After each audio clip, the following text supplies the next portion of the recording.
Hey there, welcome back to 16 Stops. This is episode 5. My name is Josh, and I'm here with Brandon.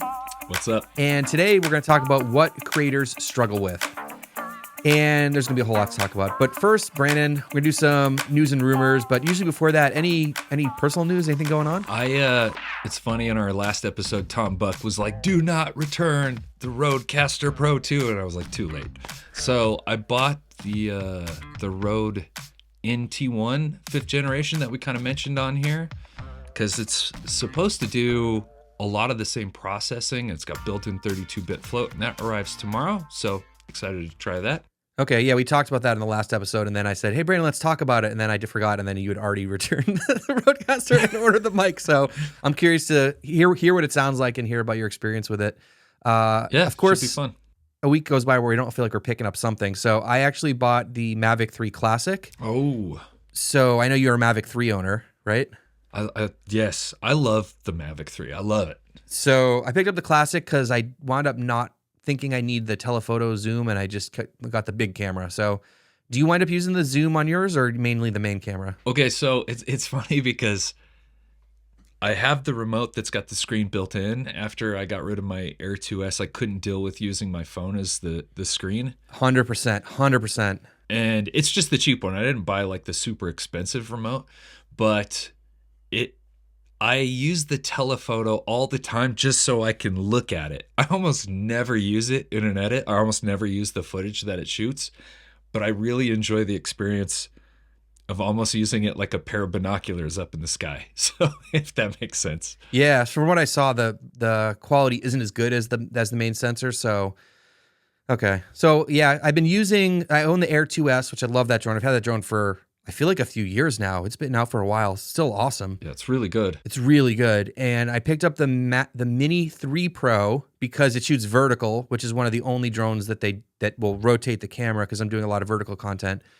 But it's so light. It just blows around everywhere in the air. And it's really hard. I'm doing real estate stuff. I'm trying to do really precise, like cinematic kind of shots. And I just having so much trouble with it. So I'm just going to have to shoot in the middle. A hefty drone out there. there. The hefty drone makes a huge difference. I also felt like I was going to break the Mini 3 Pro constantly. Like just unfolding it, I feel like I was going to break it.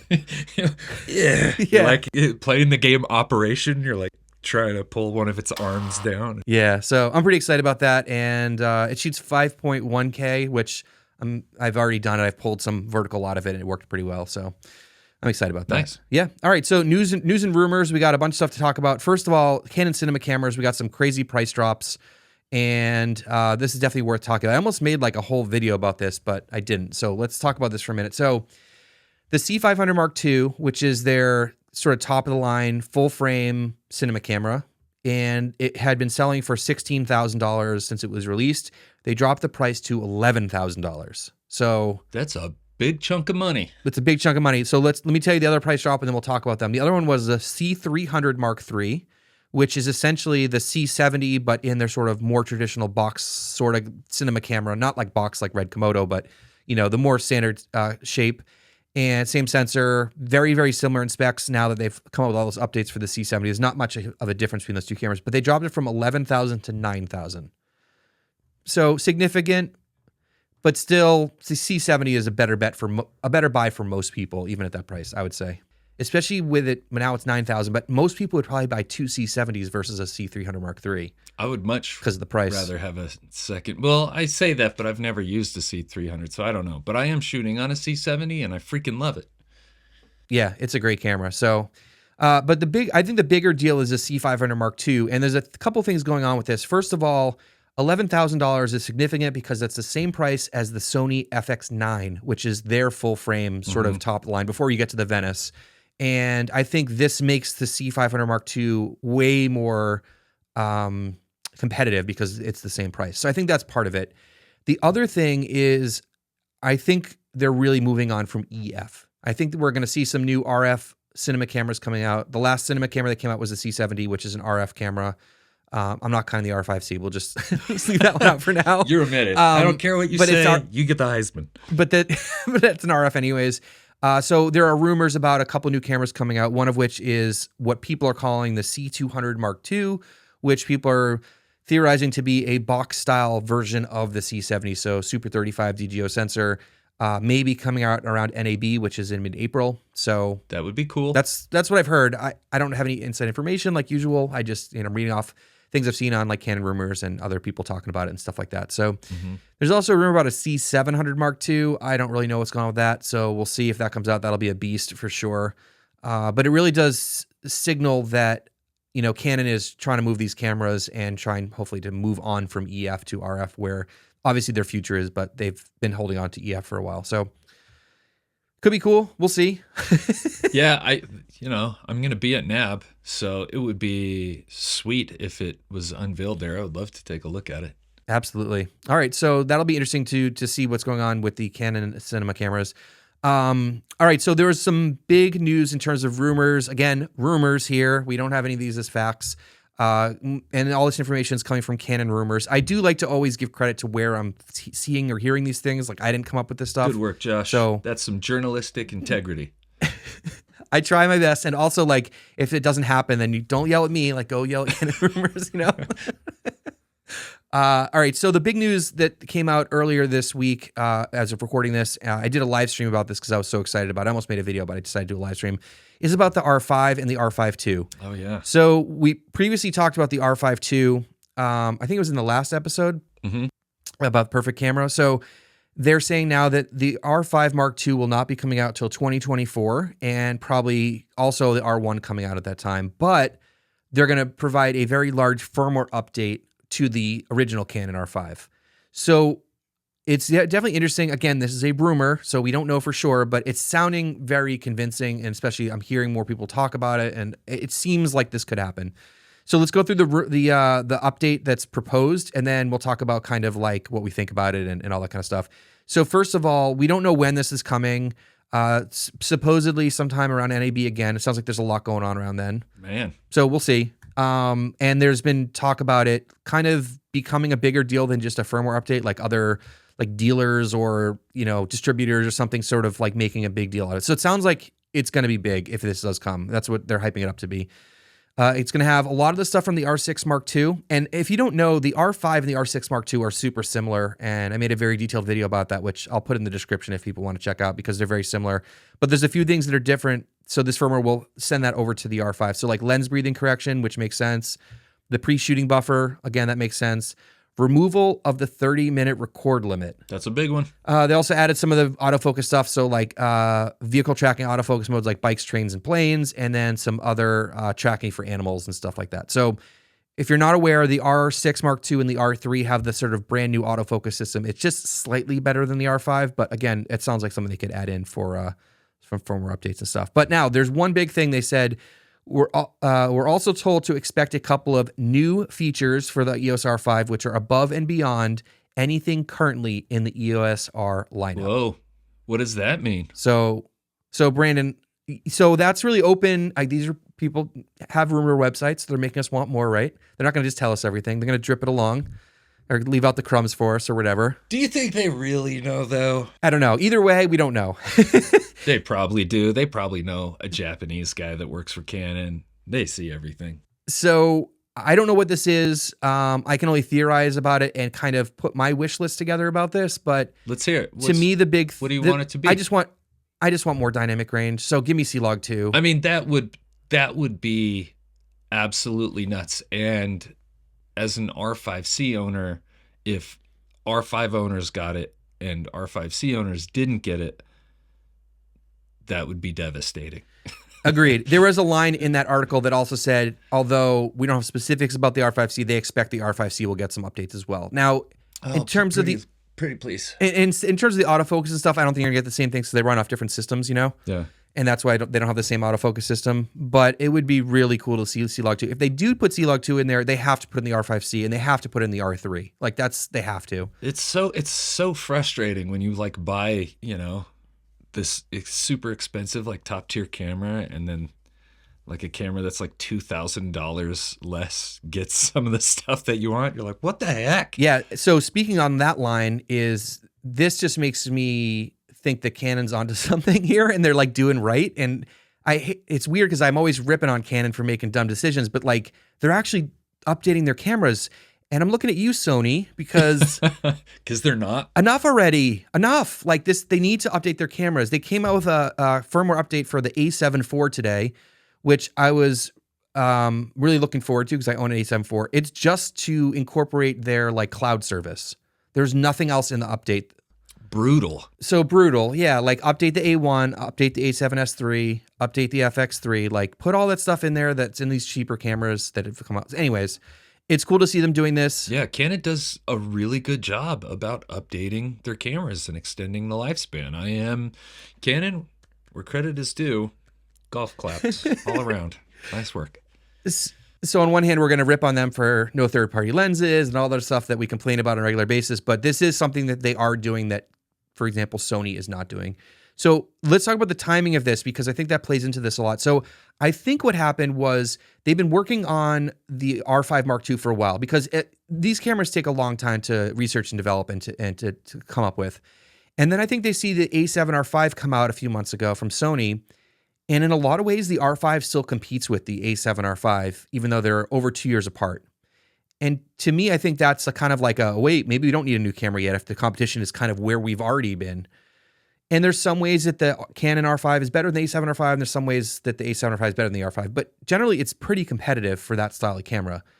So it's pretty crazy. So I think what they see is, okay, we're still very competitive. Why don't we just upgrade the R5 and then take another year to develop the R5 Mark II and come up with an even better one next year?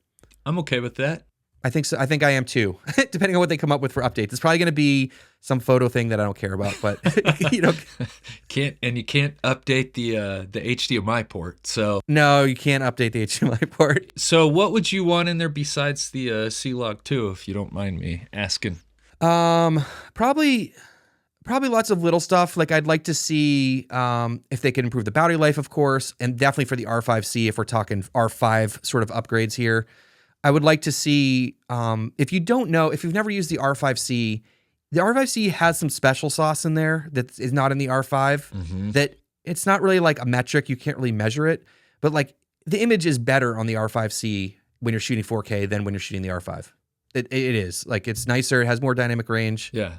So I'd like to see that. Now, if that involves putting the XFAVC codec in there, maybe that has something to do with it. Whatever that special sauce is, I want that in the R5. What would it take for the R5 for you to get one? I don't know. I mean, I might wind up getting one anyways. We'll see. So, I mean, I don't really... Well, Canon doesn't have to do anything now. Well, no. If this wasn't on the horizon, I don't think I'd be picking up an R5. I don't really need... The R6 Mark II is amazing. Like, it's such a great camera. So, and I already own that camera. So, mainly dynamic range. I think that's it. The big one. The other one I would love to see is if the 4K 60 became an oversample versus a line skip. Because as of right now, it's line skipped in the R5, but in the R5C, you get an oversampled 4K 60. So if they could change that, that would be cool too. And there's a bunch of other little stuff, but mainly 30-minute record limit, C-Log 2. I'd be really happy. Just those two things. Hopefully it's pretty rad. Hopefully it's not massively underwhelming, like they put an electronic level in it or something. Yeah. I'm sure false color will make its way in there too. Because I didn't even think about that. That would be nice. Okay, Sony registered officially 3 cameras. They have to do that, I think, in China. They have to like officially register the cameras before they get released. So the rumors as of right now, we're getting a full frame ZV style camera, which we've already talked about. Something entry level, and then something really exciting. And again, these are coming from Andrea at Sony Alpha Rumors. So he also threw out a wild rumor of a new A7S IV, which I don't think is coming out this year. I just think we are ways off from that. Is it because it took so long for the last S to come out that you don't think it's coming out? Yeah, and they have other cameras to come out with before they come out with the A7S IV that need to be modernized, right? Like we're still waiting on the A9 III, for example. So to me, like that would take precedence over the A7S IV. Well, when is the A7S IV rumored to come out?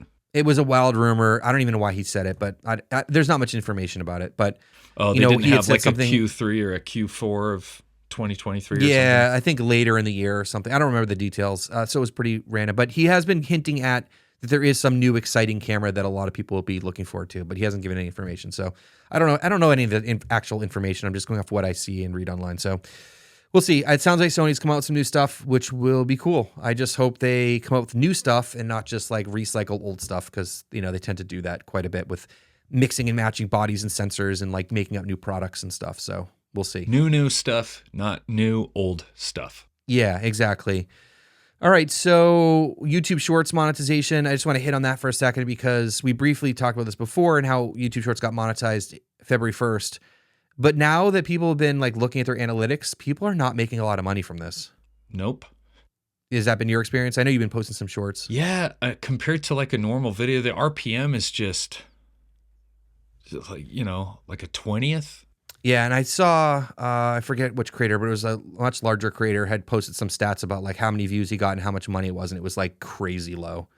So I don't know if there's a cap on it. Like there is a creator fund like they had before where like they just have a bunch of money and then it gets divided up between all the views, or like it literally is per view. Either way, like you're incentivizing all these creators to make shorts because YouTube wants shorts, and then you're not paying them very much. So they're going to stop making them. Like it's not going to work if they're not getting paid for them. I could see it going that way. That the one nice thing about shorts is just the time investment is so much smaller than a normal video. Yeah. That, I mean, as long as it's still getting views and pulling in subscribers, now we're getting into the weeds. But like, I would still probably make some just because the investment of my time is so much smaller than a long video. Okay. I just want to give you a moment, Brandon. I know you had some issues with your C70 and some of the all-I codecs. So do you want to talk about that really quickly? Basically, the other day, I was shooting all I 60 frames per second.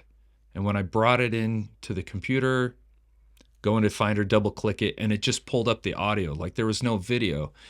I was like, what the heck? So I pulled the SD card, put it back in the camera, and sure enough, it was there. I could like actually see the video, stick it back in the computer, same thing, just audio. And I was like, what the?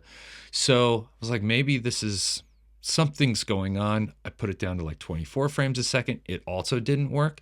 So then I started testing it with RAW or the long GOP, and all of those played. So if you're trying to open it in Finder or Final Cut Pro, it just shows up as an audio. But my friend Matthew O'Brien, who's like a friend of ours on Discord and is like a big Final Cut Pro guy, he was like, well, try it in DaVinci. I was like, I don't know how that's going to work if Finder won't open it, but I put it in DaVinci, and sure enough, all of the videos play just fine. Why? Like, come on, Apple. Like, good to know. Hopefully they get that sorted out soon. This is another one of those, but Resolve is better. So everyone can just like fire those in the comments, Yeah. It probably has to do with that new update, because there was some I think in S&Q or something, like higher frame rates that were added in that weren't available before. So maybe it has something to do with that. I don't know. Okay. So let's go on to the main topic now. And we're going to talk mainly about what we struggle with as creators, talk about burnout and stuff like that. So I know, Brandon, this was your idea to talk about this. Not that I want to talk about it, but you had brought this up as a potential topic. So why do you want to talk about this? And like, is it weird that we're talking about this? So I don't know. That's like a two-part question, but sure. I wanted to talk about it because selfishly, I'm going through it.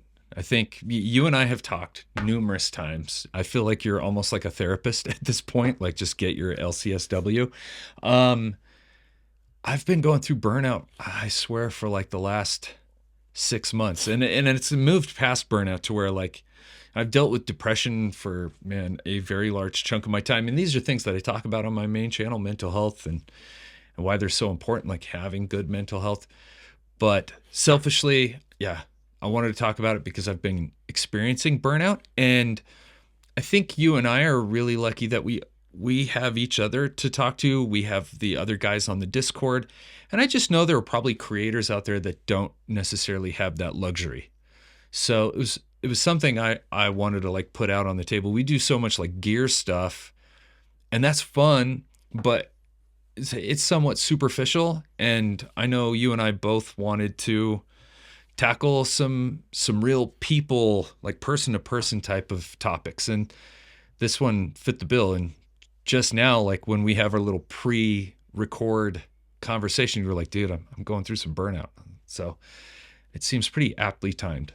Absolutely. And so we wanted this podcast. First of all, I don't even know if this is a I keep calling it a podcast. Vodcast. It's not a podcast. I don't even know what this thing is. It's a vodcast. All right. this video, I'm just going to say that because I don't want to say vodcast. I just did. Okay.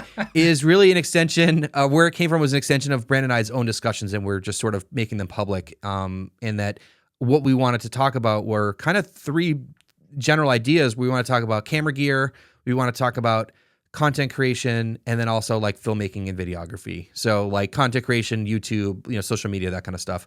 And so this is definitely, we do talk about camera gear, and we did talk about camera gear for the first like 20 minutes or whatever.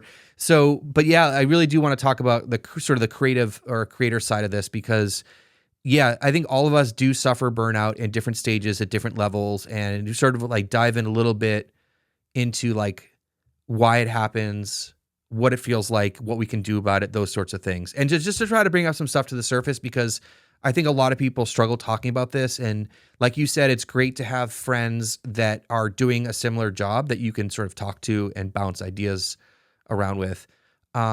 So I think this feels different for everybody. Do we first want to like sort of talk about what it feels like for us? I think that might make sense. Sure. I do want to, this is something I forgot to say. During your first question, you said, is it weird that we're talking about it? Yeah. No, it's not.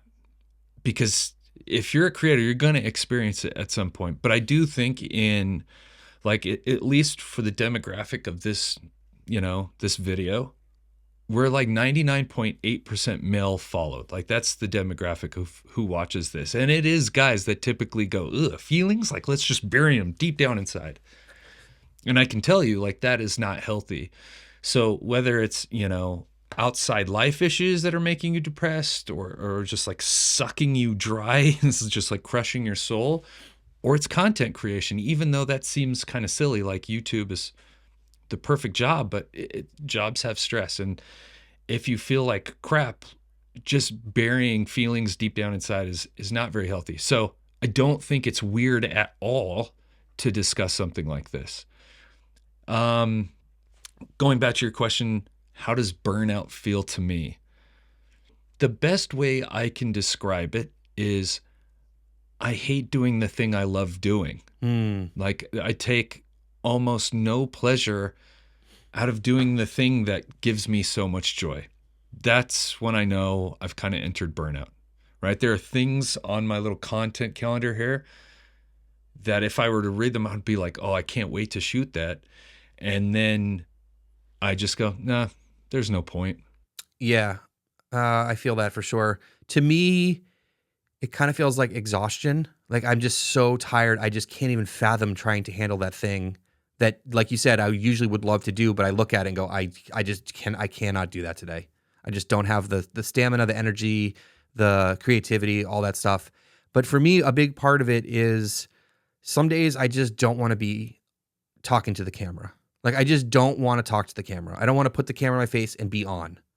And as much as like we're having a fairly normal conversation right now, we are on camera, and like this isn't just me sitting in the room. Like we're having a conversation that we're recording. And so you don't want to be on if you're grumpy or not like energetic or in a good mood. Does that happen to you too? Yeah, it's interesting because when you said on, it's kind of funny because it's just me and a camera, and you're off to my left FaceTiming me. But I think it's this underlying knowledge that this is going to be put in front of people. And now it's like, okay, so I totally get it. And even though I have to be kind of like happy and cheerful, it's not an act by any means for me to be happy and cheerful. It's just so you enjoy what we're shooting a little bit more. I'm not being a fake person. And I'm assuming that's kind of what you mean when you say, I don't want to be on. Yeah. Like if you met me in real life, like this is pretty much who I am. And I don't think I portray someone that I'm not on camera. Mm-hmm.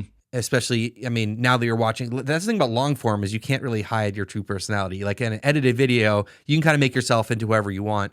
But yeah, you just don't want it. Like if you're not in a great mood, like you don't feel like performing, and by performing, I mean like recording, talking to a camera or whatever. Like I just decide like not to do it. And so I've pushed through several times where I had deadlines, self-imposed deadlines, of course, that I was like, I need to have a video, blah, blah, blah. And then you just make the video and it's not good. Like you're just not into it. And so I frankly, like when I feel that way, I just don't record but then you fall behind in your production schedule and all the work and stuff like that.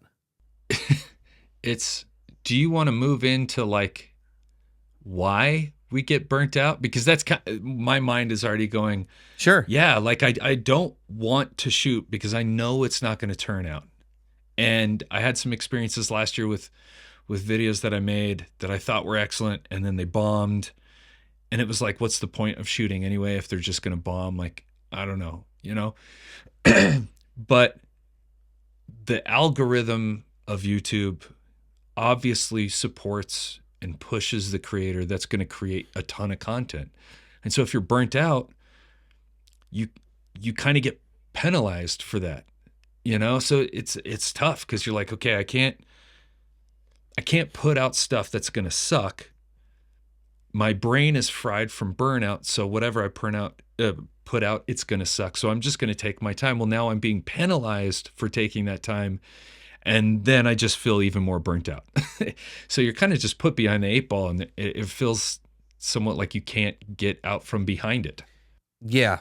I think a while ago, there was a huge incentive for creators to put out as many videos as possible. That was sort of the goal to breaking the algorithm, was like, just keep putting out content over and over again. Mm-hmm. And I think there's shifted away from that to quality definitely matters, because I still think for most situations, if you put out a quality video, it will eventually get eyeballs. Like, I still do believe that for the most part, because I've seen videos 9 months or a year later just sort of take off out of nowhere. And so sometimes it happens. I'm not saying that every time. There's a lot that goes into like how to create these videos, but it definitely rewards you for being consistent. And I've put out a lot of content over the last 4 years, both on my channel and also on my multiple channels, and then also on another channel I collaborated with called No Till Growers. We did a lot of content on there. So I've made like at least 2 videos a week for 4 years, probably more if you add everything up. So it's a lot of videos. Yeah, you get tired. And for me, it's, you know, I've always sort of balanced creative work with non-creative work. So if you don't know my story, I was running a small farm and also doing YouTube at the same time. And so I had that balance between like, well, half the time I was going out and doing farming work, which I wouldn't say is creative. There are some creative aspects of jobs, but it's not the same creative as like creating videos, creating artwork, whatever, music, I don't know, whatever you want to call creative. And so to me, it was a balance. But now I'm doing 100% creative work. Like if it's YouTube, the podcast, my client work, it's just exhausting because I feel like you only have so much creative energy in a day, in a week, in a month. I know this is not necessarily off topic, but I thought creativity for the longest time was just something you had or you didn't have. You hear it all the time, like, oh, that person's very creative. I was like, okay, maybe they're just like born creative. And I myself kind of considered, well, myself, that was kind of a very Austin Powers thing to say. I would consider myself pretty creative. But 3 years ago, I got a concussion, a TBI. And then a few months after that, I got another one. And eventually I've had like 6. And because of those experiences, I've learned that creativity is a resource. It's not just some like never ending vat of something you have or you don't have. Like it's a resource. And I think the nature of YouTube itself, and now that I do this full time, like I find myself depleting through that resource so much more quickly than when this was a part-time gig. Yes, I think that's a great way to put it. I had this conversation recently with some family, and I was like, it's almost like you only have so much creative energy in a week. Like it's like a tank or something that you just drain quickly, and then when you're forcing yourself to do it, you just don't have the energy that's there. And I think for everybody, it's a different level, and it fills up quicker or slower for different people. Yeah. But I definitely feel that's the case. And when you're trying to be creative every day of the week or most days of the week, like it becomes exhausting. And that's how kind of it feels like to me. Is that why you created a second channel? It was for me. So like my main channel was my job, and I felt like I needed to create a second channel so that I could still fill my cup creatively. What about you? It was a little bit of that, but it was mostly the fact that my other channel, if most of you don't know, is about small scale sustainable farming, and I was running a small farm. And so for that, I put out a free course, which was last spring, And instead of like putting it behind a paywall and charging everyone for it, I just put it out on YouTube for free. And it was a 19-week course. I put out like a 20 to 45-minute video every week, plus a live stream to answer questions. Yeah, for 19 weeks. And I got it sponsored, so I was able to put the time in. But once I finished that, I kind of felt like I wrapped up what I had to say about the topic. Gotcha. And yeah, so that the camera stuff, I fell in love with videography through that YouTube channel because I didn't have any background with this before that. And so that's why I started the other channels, because I was like, I want to share all this stuff. I've gotten so much from YouTube. I want to give back. And, you know, it was a passion of mine. But then when I stopped farming, I put more time into the channel. And so that became, you know, I guess another job. You know what I mean? But it wasn't necessarily made to be creative. I was just more stuff I was interested in that I wanted to make content about. Yeah. I'm hesitant. Like I've been so pro YouTube as like a main job, but now that I've done it for a full year, I'm much more hesitant to tell somebody to like pursue it as a job. I just see like burnout being so common with it, and burnout, I don't know about you, but for me, it's no joke. Like it really is like no joke. Like burnout is depression is something I wouldn't wish on anybody. Let me ask you this, Josh. Do you think the way YouTube is set up with rankings, right? Like on the back end, you have like the ranking system. For me personally, I feel like that is contributing to like poorer mental health than it is like good mental health. What is your stance on it? Yeah, I definitely want to talk about this. So if most of you are around YouTubers, you'll probably hear us talking, oh, that was a 3 out of 10. That was a 10 out of 10. And so what YouTube does when you post a video is it tells you how it does against the last 9 videos. And so like in the first 8 hours or 2 days or whatever, it'll show you how well it's done against the other videos. And when you post videos that are 1 out of 10, it actually shows these like fireworks confetti. Or confetti in the studio thing on your computer. And it's like, the thing about YouTube, and I'm probably going to get a little too deep into this, Brandon, but you're probably not going to hate this if I dive in a little bit too much. So like YouTube is owned by Google, and they are trying to sell advertisements. So what they want to do is they want to have the right content in front of the right person at the right time. So if they have the person watching that's enjoying the content they're watching, they're going to stay longer and they're going to be able to play them more ads. Yep. That's what they're trying to do. They're trying to make money. So what they need to do is they need to figure out how to get the creators to make the content that they know where to put it. Now, if we make all sorts of different content, like we're going to make content about cameras and then like massage guns and then chickens or whatever. I'm just using some of the topics that we've talked about on our channels. Yeah. YouTube is not going to know who to put that video in front of, because it's like, wait, he just made 3 videos about massage guns. Now he's talking about raising chickens. Yeah. So what happens is they try to push it to the normal audience. It doesn't work. 10 out of 10, worst performer. And so what that does is it's this human psychology cycle that they then tell you that video didn't do well. What video did do well? Well, you should make more of those videos. So you want to do well on YouTube, because if you're trying to make money on it, you want to get views. But also from like a satisfaction standpoint, like you want those 1 out of 10s. Like it's a human psychology thing. You want to perform well. So then you go and look, you go, oh, well, the top 3 videos that I did were all about massage guns. I should make more videos about massage guns or whatever. I'm going up. Brandon, you had a successful video about that. That's why I'm bringing that up. Yeah. Yeah. So then it kind of forces us as creators to make the same videos over and over again, because YouTube knows what to do with those videos. So when you start deviating a little bit left and right, your videos don't perform as well, and you sort of get frustrated with it because you're like, this was a really good video, but it didn't get any views. And so you wind up going back to the other videos. So I think the ranking system can be really hard on you as a creator. Yeah. Do you mind if I share like a personal example, maybe add some context to this? Yeah. So I'd been on YouTube, I want to say up to about maybe 6 months to a year at this point. And none of my videos were getting views. They were getting like 60 views, 80 views. A good video is like 200 or 300 views. And then one day I did a review on the Whoop and the Apple Watch, and it got like 100,000 views. And I was like, what the hell? And I was like, okay. And I put out a few more videos and they bombed. They didn't do well. And then I did another video that was like another comparison video, and it got like 50,000 views. Like, okay, then this seems maybe this is what I got to do. You know, everybody's telling me to niche down. So I did another comparison video, and this is like the massage gun video, and it blew up. It got like 600,000 views. And before I knew it, I felt like I was just pegged into a hole that I didn't necessarily want to be. I did it gladly for like a year, but after a year, it felt like I couldn't experiment and go outside the parameters of I do fitness tech reviews. I was like, there's more to me than that. But if I try it and I put all this time and energy into something that is my job and makes me money, it just bombs.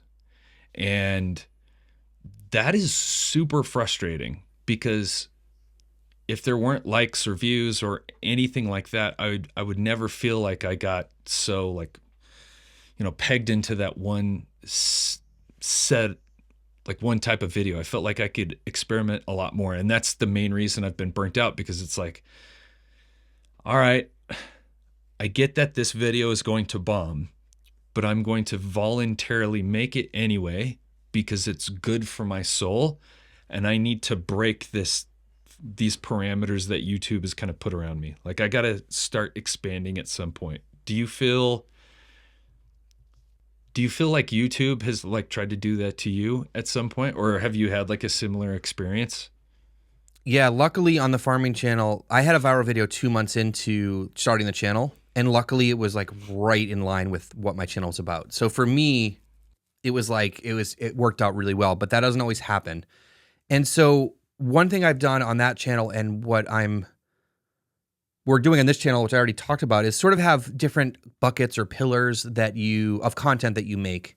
And so, for example, like on this channel, we talked about camera gear, content creation, videography, right? Like, or filmmaking, like those three sort of things that we're going to kind of hit on. And if you want to, and so for the farming channel, I'll give you an example. I was doing tutorials, vlogs, and then like interviews and documentaries. Those were kind of my three buckets. And I found that like I would just space out the content between those three, and all together it would work. But like if I just made tutorials, they would do the best. But I couldn't just make tutorials because they would drive me crazy. They're hard to make. They're fairly boring in a lot of situations. Like, it's fun to do other sorts of things. And I'm experiencing this now on the camera channel, where I originally wanted to have a mixture of types of content, but I noticed that if you start like that, you don't get the same growth. And then now I'm trying to branch out a little bit. And like earlier this week, I had a hard 10 out of 10 because I posted a video about calibrating your computer monitor, which for all videographers is really important. But YouTube's like, I don't care about this video. And so 10 out of 10. And it's hard, man. It really does. It's like your feelings about your work. It's just like right in front of your face. You know what I mean? Yeah. Yeah. Last year, I'm not one to go and ask a company for a sponsorship. I know some creators do that. And I'm not saying that's good or bad for me. It's simply like I didn't have the trust in my ability to go and do that. And it was with a company that I respect a ton, and I've done a ton of content on, and I asked them to sponsor a video. They flew me out to Hawaii. I filmed this epic video, and it bombed. It got like 10 out of 10. And as I said, like, I was so proud of that video. They say comparison is the thief of joy. So pumped about this video, put it out, and it bombed. It did worse than like our worst case scenario expectations. And it did for like the rest of the year. I was like, well, can I even trust myself? And what's the point? Like, why would I try to go out of the lane of making massage gun reviews if I spend all this time and effort and, you don't get rewarded for it? So yeah, that ranking system can really, it can be pretty brutal. That video was awesome, by the way, and I've told you that several times. Yeah, thanks, so part of this comes from the fact that YouTube is forcing you to niche down because you're chasing those 1 out of 10s and stuff, and you want to get views, you want your channel to grow, you want to make more money at it if you're trying to do this for work. Even if you're not, it still feels good when you get a high-performing video. Yeah. But there's this pressure to constantly improve, and that's not necessarily from this YouTube ranking system, but I also feel like for myself, I'm constantly upping my production value, and that the videos become harder to make, and you're always trying to like outdo yourself every time you make a video. And I think that pressure wears on you as well. And on top of Yeah. that, there's also the comparison. And like you just said, what did you say? That comparison is the thief of joy? Comparison is the thief of joy. Okay. And so because all of these numbers we're talking about, views, likes, subscribers, they're all public, we wind up as creators comparing ourselves to others, and there's no way around that. You can say, oh, don't do that. But like all these numbers are public and people have opinions like, oh, that channel has 10,000 subscribers. That channel has 90,000 subscribers. Like people put different weight on those things. Yeah. What are your thoughts about like subscribers, likes, views, how that plays into all this? Views are great because views drive money, and if you're doing this as a living, you got to have views. You got to bring in some money. So don't get me wrong, like views are really important, but for me, subs is the thing that I chase more than anything because it's the thing that I can't cheat it. I can't buy them. And there's something about like 100,000, just that silver play button that's like, hey, you are uncommon amongst all the people that make this. There's significantly less silver play buttons out there than there are, 1,000 sub channels. So to me, that's the thing I'm chasing. And it's one of those things where it's like, Brandon, I know the harder you chase that, the more shit you're probably going to feel like. You're just going to feel shitty. But it's kind of like in my brain, it's like, no, I want to be successful at YouTube. That's the number that I would be like, okay, I hit that. I've made it. I don't know if I'd be like perfectly satisfied, if I'm being honest, if I got there, but at least I'd be like, that's my big achievement. That's what I want. But I don't know, therapist Josh, am I like totally off on that? It's so interesting. The 100,000 is just, it's an arbitrary number, right? Like yeah, most things in life, they're arbitrary numbers. Like how much money do you make? What kind of car you drive? Like whatever, like it's just arbitrary what we consider to be valuable. And for some reason, 100,000 became the number because YouTube says, oh, you get a silver play button. And I mean, I do have one, right? Like, cause I have 220 something thousand subscribers on that channel. And it does feel good when you get there. But at the same time, like you just very quickly focus on the next milestone. the next thing. Yeah, and I heard that when I had a smaller channel, I heard that from people and I'm like, what are you talking about? When you get to 100,000, like nothing changes. It's not like all of a sudden, like the money's rolling in any faster than it was when you had 98,000 subscribers. Yeah. But it is, YouTube has set it up for that to be the milestone that they're like, yes, you get this little plaque. And you're like, yes, I want to play this game. So you're just getting manipulated by YouTube. That's all it is. I am. I'm a puppet. So, but I think part of it is just comparing ourselves with others. But let's talk about some of the like difficulties of being a YouTuber. I know we've talked about the sort of creator energy, but one thing, and I think we really want to sort of open up about this, is that there aren't a lot of people that do this. And when you are creating videos, most of us are creating them by ourselves. Like I'm in a spare bedroom in my house right now. And often when I'm working, I'm by myself. And I don't know a lot of people that do this, especially local people. So does that play into like your struggles with being a YouTuber as well? Yeah, it's a weirdly in two ways. It's a very lonely job, a much lonelier job than I've ever had before. I've always worked like retail or sales jobs or stuff like that, where I got to interact with people, and I'm driven by people energy. Like people energy is a big thing for me. We have a home gym. I hardly ever use it because I want the people energy from going to like a bigger gym.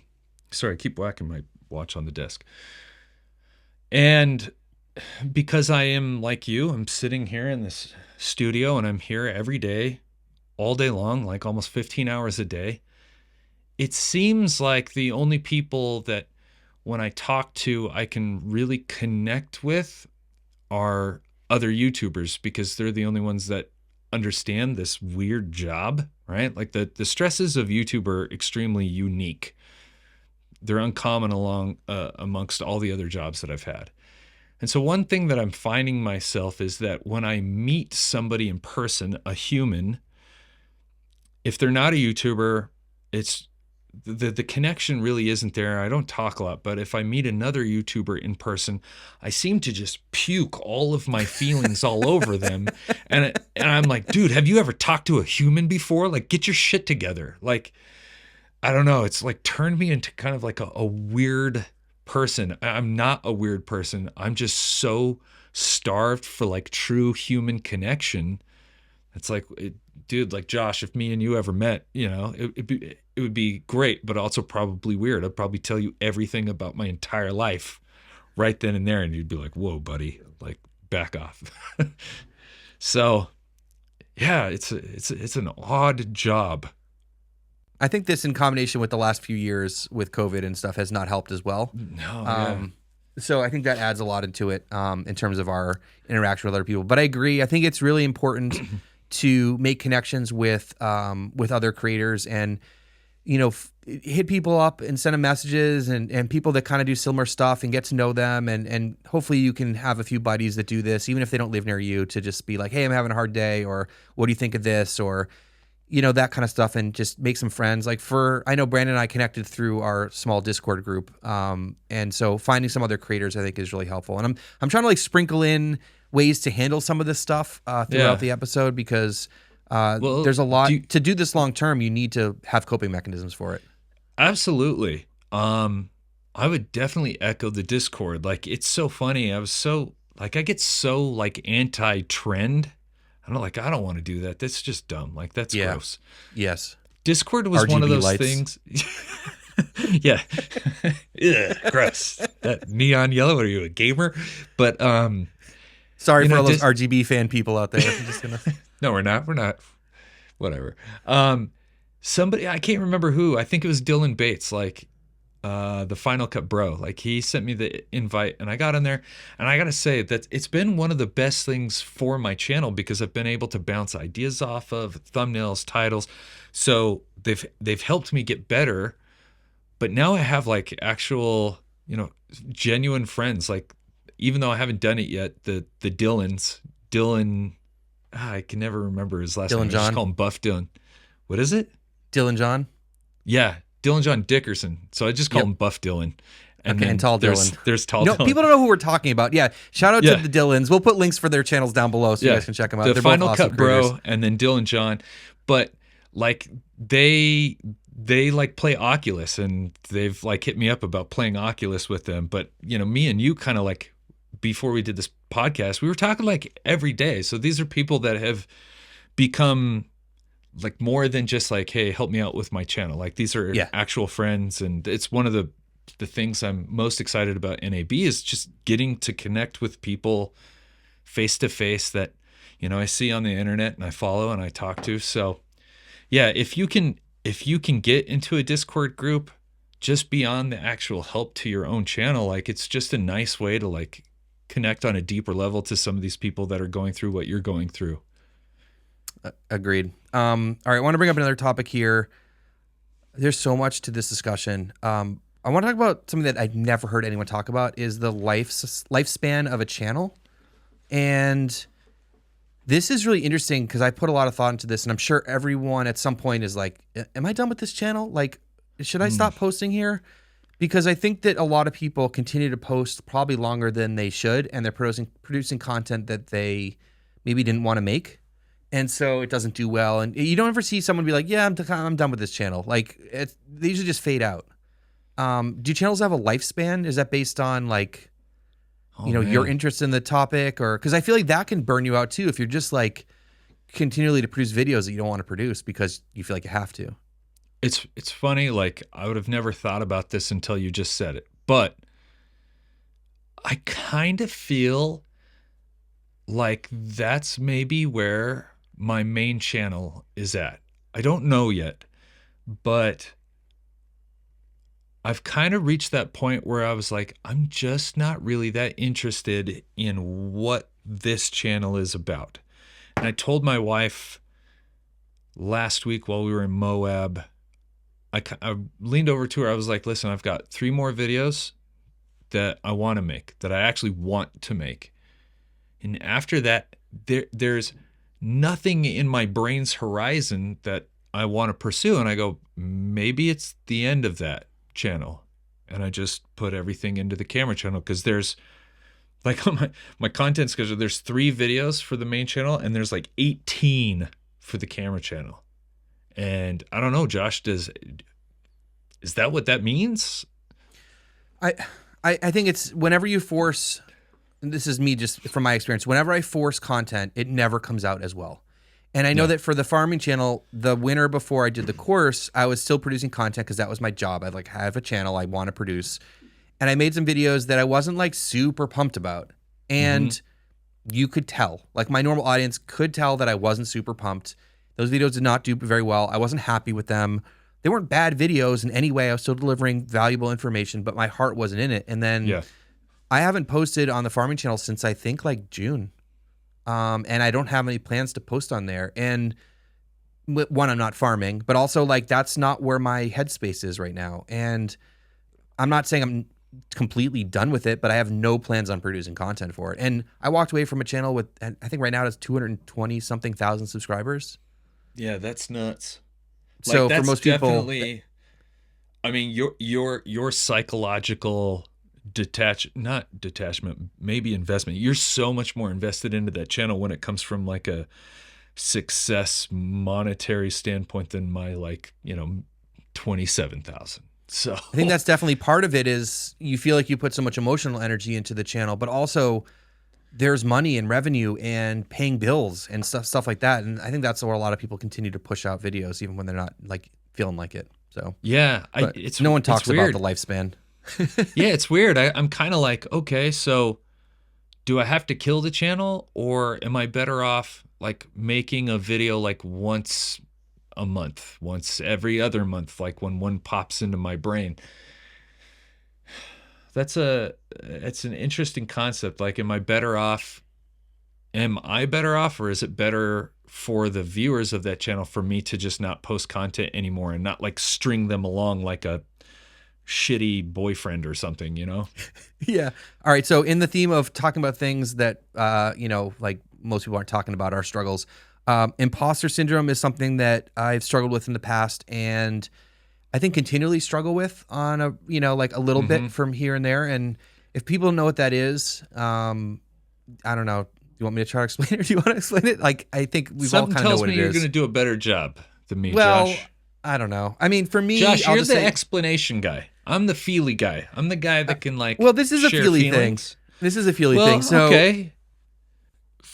For me, it's just, even though the only thing I can give you is an example. I spent 20 years as a personal trainer. I reached a fairly high level of accreditation, and I was also a professional athlete. I trained professional athletes. I trained professional like NFL teams. And no matter how good I was, how proficient I was, I never felt that secure when I was with my peers. I think I gave you that story of meeting my wife's friends in that like dive bar restaurant out in California somewhere, and they were all super professional, and I was too, but when they asked me what I did not feel like a professional for whatever reason. And I've always struggled with like, hey, am I really good enough to get up in front of this audience and tell them, some of the things that I've done with training, or am I a fraud? Like, have everything I've learned and, these programs that I've sold, am I just like lying to people? I don't know. I think that's a great way to put it. The way I'll explain it from my point of view is like, I feel like sometimes you feel like an imposter, like you feel like you're a phony, like you were saying. And I just feel like sometimes someone's going to come up and go, do you really know what you're talking about? You don't really know what you're talking about. Like someone's going to like burst, like come in and just like destroy your whole thing. And so I think a lot of that comes from like anyone can post on YouTube. And when I was with the farming channel, I was just like posting what I do. And I was very upfront with people. I wasn't like, I'm an expert. Like I wasn't claiming to be that. It was just like, this is what I do. And I was really, now I'll get into some of the things that like would help with this is like admitting mistakes is huge because not everyone knows everything. And my big thing, it's been a thing of mine since I was a teacher when I taught high school was when you don't know something, just say you don't know something. I know it sounds so basic, but I've met so many people, teachers, content creators that like, they will just talk their way out of something. Like instead of just being like, I don't know.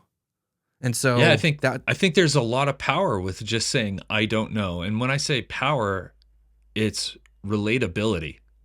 Like if I met somebody that was totally secure with their ego to go, I don't know. This guy might though. Like that I think that says a lot about that person. yeah. And this came back, as I said, from when I was a teacher, because, you know, you have a teacher full of like 25 or 30 high school kids, and they'll ask you a question, and you need to protect your authority, and you're the teacher, you know? And so when they ask you a question and I go, I don't know, but I'll get back to you. And I would go and figure out I figure out how to answer their question. In the next class, I'd be like, so remember that question you asked me? I didn't know. Well, now I do know. So let's talk about it. And I think most of the time they don't care at that point, because they're like, I just one up the teacher that day. Like, he didn't know. But I came back in and I like delivered what it was. And so, like, to your point, when someone asked me like during a live stream or in a comment, and so about something that's out of my wheelhouse, I'd be like, I don't know, but go watch that dude's video because he explained it, you know? I also, there was a video, I meant to look this up. I think the channel's called Super Eye Patch Wolf or something like that. That's an amazing channel name. Yeah. Go check out this video. Well, I'll leave it linked down below. It was like a 2-hour long video. It's about like creator courses, but he gets into like this, when you start, you're kind of like looking up at the other creators, and then you're like, oh no, but those guys. And then all of a sudden you have a big channel. He was talking about like when he hit 1 million subscribers, and everyone's looking up at you and you're the big channel. And so even though you still have that imposter syndrome, like you're not at the top. Like you always have a little bit of that, even when you do have some success. So you got to keep in perspective. Yeah. One thing I try to tell my wife all the time, being many rungs below her in the success scale, we're always having this conversation. No one really has their shit together. So it's one thing that's actually helped me out when I meet a bigger creator or a successful person. It's been the thing that helps me cope and go, Brandon, you can have a normal conversation with this person, because even though they're, massive, they still don't have their shit together. They're just a normal human being. Yeah, everyone's got different levels of having their stuff together. So, so I want to try to get into ways that people can sort of overcome some of the stuff or deal with it. I think with burnout, it's like once you hit that level, once you're in the red, like it's really easy to it comes back quickly. And the term I like to use is like the shampoo effect. I'm sure that I probably made this one up. I don't think this is actually a thing. Yeah, I've never heard it, Josh. What the hell are you talking about? So like when you wash your hair and you rinse it out, have you ever like put shampoo in your hair a second time? If you ever done that, like it soaks up like super quickly, like way quicker than the first time. I get what you're saying. So to me, it's like once you hit burnout, you can like hit burnout so much quicker. Like it just happens so much faster. So how you manage it, I think, is important. And I wanted to answer your thing about, or what we were talking about with inspiration and stuff, is it's important to watch other creators in your niche to know what's going on and to get some ideas. But like, as you said, look outside of your niche. I've been watching older movies lately, talking to friends, just doing other things that are not related to the thing that you're working on helps a lot. I find going outside, I know it's like so basic, but like going for a walk, going for a hike has been so beneficial. So that can be very helpful too. I think for me, now that you kind of gave your examples, if I were to rethink about it, I would kind of look at this like what I do for depression, because those two are so coupled together for me, burnout and just actual depression. And one of the best things I've done for me, this isn't like a sales or whatever, photography for me has always been kind of like a depression release valve. Grabbing a camera that has almost zero friction, like an X100V. Again, this isn't me trying to be pitchy. It's just when I grab that camera, it has nothing to do with content. The camera just allows me to enjoy the space that I'm in. And so when I travel, like when I went to Moab, I put it on complete auto. I had like one battery, like just point, click, put it back in my bag. And it allowed me to do the photography point and enjoy that, but also just be much more present. And so that's really important to me. Had I gone to Moab and I brought a big camera and 2 or 3 lenses with me, I think it would have been really easy to just click that part of my brain on that goes, oh, this would be great for content. You know what I mean? Does that make sense? Yes, 100%. So it was like I went out there and I enjoyed the space that I was in with no intention of content. There was no responsibility of content, but I still got to enjoy the thing that I like to make content on.